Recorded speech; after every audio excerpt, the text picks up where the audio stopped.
দাঁত থাকতে দাঁতের মর্যাদা কেউ বোঝে না। হ্যালো এভরিওয়ান, আমি Amit. Welcome back to Bongs in Cleveland. আজ ছিল আমাদের ডেন্টিস্ট অ্যাপয়েন্টমেন্ট, আর ভাবলাম তোমাদের সঙ্গে একটা ইম্পর্ট্যান্ট কথা শেয়ার করি। আমরা শরীরে প্রায় সব কিছুরই যত্ন নেওয়ার চেষ্টা করি, কিন্তু দাঁতের ব্যাপারটা অনেক সময় অবহেলিত থেকে যায়।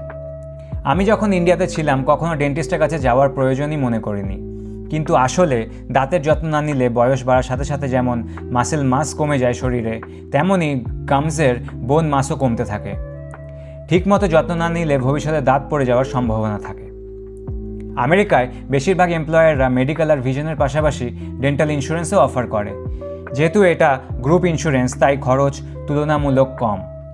আমরা পুরো ফ্যামিলির জন্য মাসে প্রায় $70 দেই, মানে প্রায় $6,300 টাকা। এই ইন্স্যুরেন্স না থাকলে শুধু সাধারণ ক্লিনিংয়ের জন্যই আমাদের দুজনে প্রায় $1,200 লাগতো, মানে ওই ধরে রাখো 1,08,000 টাকার মতন। তাই যারা এখানে আসার প্ল্যান করছো বা ইতিমধ্যে আছো, ইন্স্যুরেন্স নেওয়াটা খুবই জরুরি। ইন্স্যুরেন্স বছরে 2বার ডেন্টাল ক্লিনিং কভার করে। আমরা গিয়েছিলাম ডেন্টাল আর্টস অফ আরোরাতে, আমাদের বাড়ির থেকে মাত্র 10 মিনিট দূরে। প্রসেস সিম্পল, অ্যাপয়েন্টমেন্ট নিয়ে সময় মতো পৌঁছলেই হয়।